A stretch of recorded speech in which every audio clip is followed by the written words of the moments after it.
पिछले एपिसोड के लास्ट में हमने देखा था युनसु ये बात बहुत अच्छे से जानता था कि उसका कोई भी मेंबर उसे नुकसान नहीं पहुंचाएगा, लेकिन उसके साथ में जो लड़का था वो युनसु को भड़काने की कोशिश करता है। वो युनसु से कहता है तुम्हारा साथ कोई नहीं देगा, वो सारे लोग मिलकर तुम्हें मिलिट्री वालों को सौंप देंगे। एपिसोड 10 के शुरुआत में वो जैसे ही नीचे आता है तो वहाँ के सारे लोग गन लेकर खड़े थे। यहाँ पर युनसु का भरोसा जीत जाता है क्योंकि कोई भी मेंबर उसे शूट नहीं करता, लेकिन वहाँ के सारे लोग म्योंग से डरे हुए थे क्योंकि सबको सच्चाई पता चल चुकी थी कि म्योंग ने अपने ही टीम के मेंबर को मार दिया है। लेकिन युनसु उनको समझाता है, वो कहता है तुम्हें इसे डरने की जरूरत नहीं है, इसने मेरी जान बचाई है और ये मेरा दोस्त बन चुका है। युनसु के कहने पर सारे लोग उसका भरोसा कर लेते हैं और कोई भी म्योंग को नहीं मारता। फिर हमें दिखाया जाता है युनसु को इस बात का बहुत गिल्ट हो रहा था क्योंकि उसने उस बूढ़े आदमी की वाइफ को मार दिया था जब वो एक मॉन्स्टर बन गई थी। तभी इक्यूंग आकर उसको समझाती है, वो कहती है तुम्हारी कोई गलती नहीं थी, तुम्हारे पास कोई दूसरा ऑप्शन नहीं था। फिर अगले सीन में युनसु म्योंग के पास आकर बैठ जाता है। वो म्योंग से पूछता है अब तुम क्या करोगे। म्योंग कहता है मैं हमारे जैसे लोगों को ढूंढूंगा जो इन्फेक्टेड तो हैं लेकिन अब तक मॉन्स्टर नहीं बने हैं। वो बताता है वो ऐसी दुनिया में नहीं रहेगा जहाँ पर उसको इंसानों से खतरा है, बल्कि वो यहाँ से बहुत दूर चला जाएगा। साथ ही में वो युनसु को भी भड़काता है। वो कहता है तुम्हें मेरे साथ चलना चाहिए, अगर हम साथ रहेंगे तो हमारे बीच एक यूनिटी रहेगी। फिर वो आगे अपनी कहानी सुनाता है कि आखिर उसके साथ में कितना कुछ हुआ था। जब वो इन्फेक्टेड हो गया था तब उसने अपने आप को मिलिट्री वालों को सौंप दिया था। मिलिट्री वाले उस पर डेली एक्सपेरिमेंट करते थे, उसे बुरी तरीके से काटा जाता था, इलेक्ट्रिक शॉक दिया जाता था, उसे इस हद तक टॉर्चर किया जाता था कि वो सहन नहीं कर पाता था। लेकिन इतना करने के बाद भी उसके शरीर के अंदर से वो मॉन्स्टर नहीं निकला। वो बताता है लास्ट में उसे जलाया भी गया, तब जाकर उसे पता चला कि मॉन्स्टर तो वो खुद ही है क्योंकि वो तो मर ही नहीं सकता, कोई इंसान उसको कैसे मारेगा। उसके बाद वो बताता है कि उसको अपनी बॉडी ट्रांसफॉर्म करनी पड़ी। यहाँ पर हमें पता चलता है कि म्योंग एक्चुअली में उस साइंटिस्ट के टीम में से ही था क्योंकि म्योंग की जो असली बॉडी थी एक्सपेरिमेंट के दौरान उसकी असली बॉडी पूरी तरीके से बर्बाद हो जाती है, लेकिन उसके अंदर का जो मॉन्स्टर था वो निकल कर किसी और के बॉडी में घुस जाता है। वो युनसु को भड़काने की पूरी कोशिश कर रहा था ताकि युनसु अपने ही मेंबर्स को धोखा दे दे। वो ये समझाने की कोशिश कर रहा था कि कोई भी इंसान एक मॉन्स्टर के साथ नहीं रहना चाहता है और ये बात तब जाके प्रूव हो जाती है जब सारे लोग मिलकर उस मॉन्स्टर को मारने लग जाते हैं जिस मॉन्स्टर ने उस छोटे बच्चे की जान बचाई थी। यहाँ पर वो मॉन्स्टर उस छोटे बच्चे से मिलने के लिए आया था। वो किसी को नुकसान नहीं पहुँचा रहा था। वो छोटा बच्चा रो रो कर सबको समझाता है, कहता है प्लीज इसे मत मारो, ये तो मेरा दोस्त है, इसने मेरी जान बचाई है। लेकिन कोई भी उस पर भरोसा नहीं करता, यहाँ तक कि उसकी बहन भी नहीं करती। सारे लोग मिलकर उस मॉन्स्टर को जला देते हैं जबकि वो किसी को नुकसान नहीं पहुँचा रहा था। ये सब देखकर युनसु बहुत डर गया था। वो कहीं न कहीं म्योंग की बातों पर भरोसा करने लगता है और वो म्योंग के साथ जाने के लिए तैयार हो जाता है। जब ये सारी चीजें यूनियो देखती है तो वो समझ जाती है कि म्योंग युनसु को भड़काने की कोशिश कर रहा है। फिर वो जाकर योनह्योक से बात करती है। योनह्योक उसे वही पैम्फलेट देता है और कहता है देखो मिलिट्री वाले क्या करने वाले हैं। यूनियो कहती है तुम पागल हो गए हो क्या, हम लोग युनसु को मिलिट्री वालों को नहीं दे सकते, पता नहीं वो लोग युनसु के साथ क्या करेंगे। यहाँ पर योनह्योक एक बहुत बड़ी बात बताता है। वो बताता है मिलिट्री वाले हमें ये प्रॉमिस कर रहे हैं कि वो हमें सेफ्टी देंगे। जब कोई भी इंसान हमें ऐसे कंडीशन में प्रॉमिस कर रहा है कि वो हमें सेफ्टी देंगे तो समझ जाना कि वो झूठ बोल रहा है। और यहाँ पर मिलिट्री वाले डरे हुए हैं, उन्हें तो खुद भी नहीं पता कि आखिर उन्हें करना क्या है, इसीलिए वो झूठे प्रॉमिसेस कर रहे हैं। यानी कि अगर हम लोगों ने युनसु को मिलिट्री वालों को सौंप भी दिया तब भी वो हमारी हेल्प नहीं करेंगे। तो यूनियो पूछती है हमें फिर क्या करना चाहिए। योनह्योक कहता है मैं खुद जाकर युनसु से बात करूंगा। वो युनसु से बात करने की कोशिश करता है लेकिन युनसु उससे बात नहीं करता क्योंकि म्योंग ने उसे भड़का दिया था। वो योनह्योक से कहता है तुमने हमेशा मेरा फायदा उठाया है और आज भी तुम यही कर रहे हो। इतना बोलकर वो वहाँ से चला जाता है। तभी वहाँ पर म्योंग आता है। इक्यूंग भी उस टाइम पर वहीं थी। वो दोनों मिलकर म्योंग से पूछते हैं कि आखिर मिलिट्री वाले क्या करना चाहते हैं। म्योंग उनसे कहता है मैं तुम लोगों से माफी मांगना चाहता हूँ क्योंकि उसके मेंबर्स की वजह से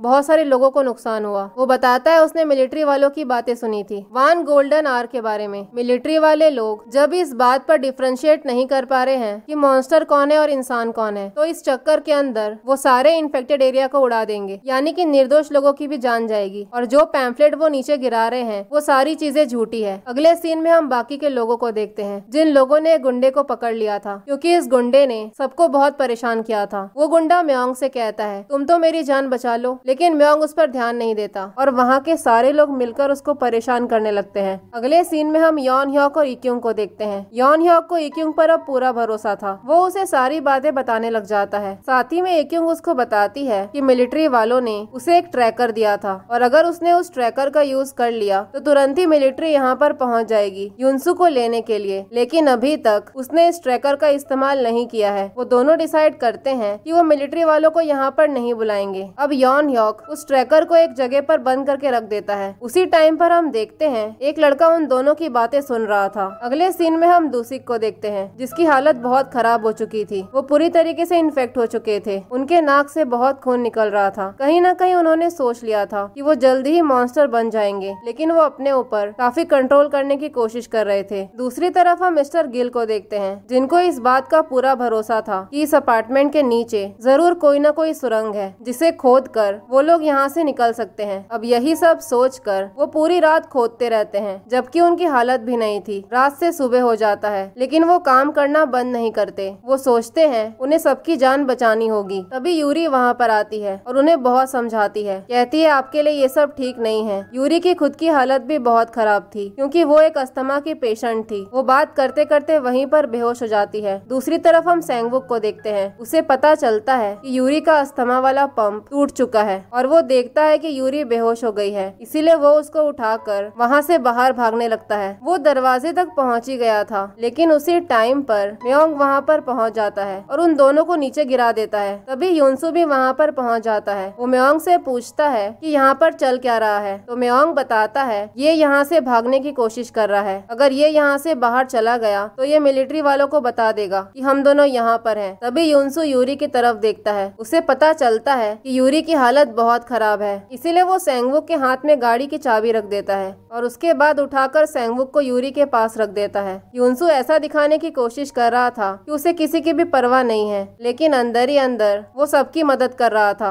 वो म्योंग से कहता है इन दोनों को यहाँ से जाने दो, कुछ ही दिनों के अंदर वैसे भी ये लोग मरने वाले हैं। सैंगवुक यूरी को अपने कंधों पर उठाकर वहाँ से भागने लग जाता है, लेकिन तभी म्योंग अपना असली चेहरा दिखाता है। वो उन दोनों को शूट करने लगता है। अब क्योंकि यूरी सैंगवुक के पीठ पर थी इसलिए सारी गोली उसे ही लग जाती है। वो सैंगवुक से कहती है तुम पीछे मुड़कर मत देखना। वो यहाँ पर सैंगवुक को बचाने की कोशिश कर रही थी और इसी के साथ में वहाँ पर जितने भी लोग थे वो सबको शूट करने लग जाता है। काफी सारे लोग तो बच जाते हैं लेकिन एक आदमी एक लेडी को बचाने के चक्कर में खुद बीच में आ जाता है। ये सब देखकर युनसु को बहुत गुस्सा आ गया था। वो एकदम से म्योंग पर अटैक कर देता है लेकिन म्योंग बहुत पावरफुल था। वो युनसु को उठाकर काफी दूर फेंक देता है। वो युनसु से कहता है मैं तो तुम्हें बहुत पहले ही पहचान गया था। जब तुमने उस लेडी को मारा था ना, तब तुम्हारे अंदर उस लेडी को मारने का बहुत गिल्ट था। मुझे पहले ही समझ जाना चाहिए था कि तुम मेरे फेवर में नहीं हो। अब मैं तुम्हें पूरी सच्चाई बताता हूँ। तुमने तो उस लेडी को मारा ही नहीं था, बल्कि वो लेडी तो मैं खुद ही था। यानी कि जब वो लेडी मर गई थी तो वो दोबारा से जिंदा नहीं हुई थी, बल्कि म्योंग के अंदर का मॉन्स्टर उस लेडी के अंदर गया था। यानी कि वो लेडी खुद म्योंग ही था। उसने जानबूझकर युनसु से उस लेडी को मरवाया ताकि युनसु के अंदर इस बात का गिल्ट आ जाए कि उसने किसी की जान ली है। म्योंग सबसे कहता है कोई भी यहाँ से बाहर नहीं जाएगा। वहाँ पर जितना भी सामान था वो सब कुछ नीचे गिरा देता है। ये सब देखकर युनसु को बहुत गुस्सा आ गया था। देखते ही देखते वो एक मॉन्स्टर में बदल जाता है। वो काफी खतरनाक लग रहा था। उसका एक पूरा हाथ एक विंग के अंदर बदल जाता है, ऐसा विंग जो किसी भी चीज को काट सकता था। उसी टाइम पर वो म्योंग को पकड़ लेता है और उसे मारने लग जाता है। युनसु को ऐसी हालत में देखकर वहाँ के सारे लोग डर गए थे, लेकिन सब लोग जानते थे कि युनसु को शांत किया जा सकता है, पर ये काम करता तो करता कौन। उसी टाइम पर दूसिक वहाँ पर पहुँच जाते हैं और युनसु को एकदम से गले लगा लेते हैं। वो उसे बहुत ही प्यार से शांत करते हैं। युनसु के जितने भी कांटे बाहर निकले हुए थे वो दूसिक के आर पार हो जाते हैं। फिर भी दूसिक उसको शांत करते हैं और कहीं ना कहीं युनसु शांत भी हो गया था। वो अपने नॉर्मल स्टेट में आ जाता है, लेकिन इस चक्कर में युनसु की याददाश्त चली जाती है। उसे कुछ भी याद नहीं रहता। उसी टाइम पर दूसिक की भी मौत हो जाती है। सेम टाइम पर हमें बाहर का सीन दिखाया जाता है। यूरी बुरी तरीके से इंजर्ड हो गई थी। सैंगवुक चाहकर भी यूरी की हेल्प नहीं कर पाता और उसी टाइम पर यूरी की मौत हो जाती है। काफी टाइम के बाद युनसु को होश आता है, लेकिन उसे कुछ भी याद नहीं था। जैसे ही वो दूसिक की तरफ देखता है तो उसे हल्का हल्का मेमोरीज याद आता है। उसे याद आता है कि दूसिक ने उसकी कितनी हेल्प की थी। ये सब याद करके वो रोने लग जाता है। अगले सीन में हम यॉन ह्योक को देखते हैं। तभी उसके पास जीसू आती है। जीसू उससे पूछती है युनसु को कुछ याद आया या नहीं। यॉन ह्योक कहता है धीरे धीरे करके उसे सब कुछ याद आ जाएगा। वहीं पर हम यूनसू को देखते हैं जिसे कुछ कुछ चीजें याद आ रही थी। अगले सीन में हम उस छोटे बच्चे को देखते हैं जो चुपचाप बैठा हुआ था। तभी उसकी बहन उसके पास आती है। उसका भाई रोने लग जाता है। वो कहता है, तुमने उस मॉन्स्टर को क्यों मारा? वो मुझे नुकसान नहीं पहुंचा रहा था। वो बहुत अच्छा मॉन्स्टर था। उसने मेरी जान भी बचाई थी। वो कहता है वो हमारे डैड भी हो सकते हैं, लेकिन उसकी बहन उसे डांट देती है। तभी मिस्टर गिल आकर उन दोनों को शांत करते हैं। वो उन दोनों से कहते हैं, मेरे पास तुम्हारे लिए कुछ स्पेशल है। फ्लैशबैक सीन में हम देखते हैं दुसिक ने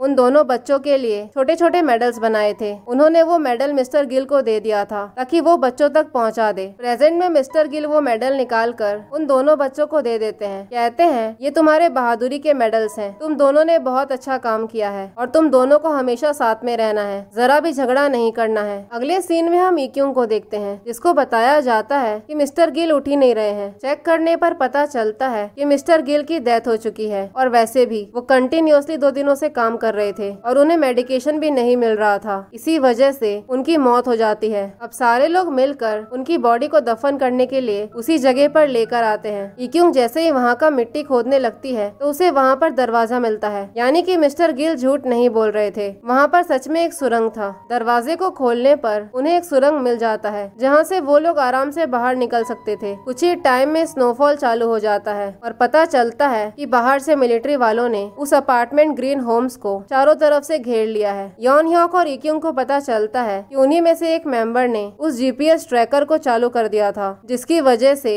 मिलिट्री वाले यहाँ तक पहुँच गए थे स्पेशल इन्फेक्टेड इंसान को पकड़ने के लिए। वहीं पर वो छोटा बच्चा यूनसू को अपना स्कार्फ दे देता है और यूनसू से कहता है, आप कहीं भी मत जाइए, आप हमारे साथ ही रहिए। लेकिन यूनसू मना कर देता है। वो सोचता है कि वो मिलिट्री वालों के पास चला जाएगा। वहीं दूसरी तरफ हम उसी गुंडे को देखते हैं जो अपनी जान बचाने के लिए उसी सुरंग के अंदर चला जाता है और दरवाजा खोलने के चक्कर में बहुत बड़ा ब्लास्ट कर देता है। ये ब्लास्ट देखकर मिलिट्री वालों को ये लगता है कि अंदर बहुत सारे लोग हैं और इन लोगों के पास बहुत सारा हथियार भी है। उनको लगता है कि वो वॉर के लिए तैयार है। इसी वजह से वो लोग भी शूट करने लग जाते हैं। गोली की आवाज सुनकर सारे लोग वहाँ पर नहीं रुक सकते थे, इसीलिए एक एक करके वो उस सुरंग में जाने लग जाते हैं। सब लोग एक एक करके नीचे उतर जाते हैं। तभी यूनियो को याद आता है कि यूनसू अभी तक नहीं आया है, इसीलिए यॉनह्योक उससे कहता है, तुम यहाँ से जाओ, यूनसू को मैं लेकर आऊंगा। जाते वक्त यूनियो उससे प्रॉमिस लेती है और कहती है, आप मुझे प्रॉमिस करो कि आप वापस जरूर आओगे। तो यॉनह्योक उससे वादा करता है। वो कहता है कि मैं वापस जरूर आऊंगा, तुम बस यहाँ से आगे निकल जाओ। इसीलिए यूनियो वहाँ से चली जाती है। इस तरफ यॉनह्योक जैसे ही ऊपर पहुँचता है तो वो यूनसू से वापस चलने के लिए बोलता है, लेकिन यूनसू मना कर देता है और चुपचाप वहाँ से बाहर निकलने लगता है। और ये वही वाला सीन था जो हमने सीरीज के शुरुआत में देखा था। सारे मिलिट्री वाले पूछ रहे थे कि तुम हो कौन, अगर तुम आगे बढ़े तो हम लोग फायर कर देंगे। लेकिन यूनसू जरा भी नहीं रुक रहा था। इतनी सारी गोली लगने के बाद भी वो कंटिन्यूअसली आगे बढ़ रहा था। इतनी ज्यादा फायरिंग होने की वजह से वो अपार्टमेंट ही हिलने लग जाता है और बेसमेंट में जितने भी लोग थे वो भी डर जाते हैं। वहीं पर हम यूनियो को देखते हैं जो बहुत रो रही होती है। वो चिल्लाकर बोलती है, हमें रुकना होगा, मेरा भाई अभी तक आया नहीं है। लेकिन इक्यूंग जानती थी कि यॉनह्योक वापस नहीं लौटेगा। वहीं दूसरी तरफ हम यॉनह्योक को देखते हैं जो हेडफोन्स लगाकर बैठा हुआ था और वो अपनी फैमिली फोटो देख रहा था। ये वही फोटो था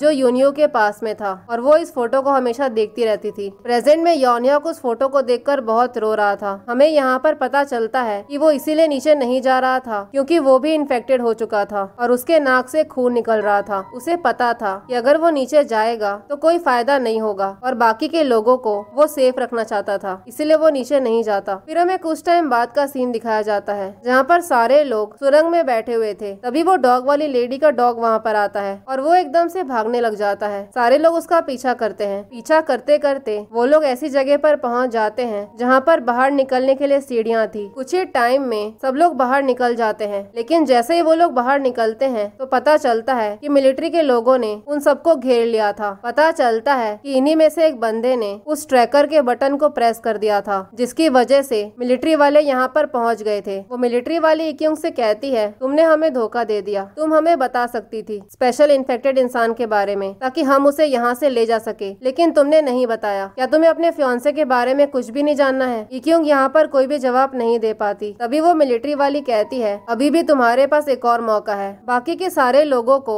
मिलिट्री वाले रेस्क्यू करके ले जाते हैं। तभी हमें पता चलता है कि इक्यूंग ने मिलिट्री वालों को ज्वाइन कर लिया था क्योंकि उसे कैसे भी करके अपने फियांसे के बारे बारे में जानना था। फिर हमें काफी टाइम बाद का सीन दिखाया जाता है जहाँ पर हम युनसू को देखते हैं जो एक गाड़ी के अंदर बैठा हुआ था। तभी एक आदमी उसको आवाज लगाता है। बाद में पता चलता है कि और कोई नहीं बल्कि सेंगवुक था। सेंगवुक को देखकर युनसू एकदम से डर जाता है। पता चलता है कि वो लोग इस वक्त मिलिट्री वाले गाड़ी में ही थे। और इसी सीन के साथ सीजन 1 यहीं पर खत्म हो जाता है। मुझे कमेंट करके जरूर बताएं कि आपको ये ड्रामा कैसा लगा। चलिए फिर मिलते हैं सीजन 2 में। अगर एक्सप्लेनेशन पसंद आई हो तो लाइक शेयर और सब्सक्राइब जरूर करें। Thank you for watching.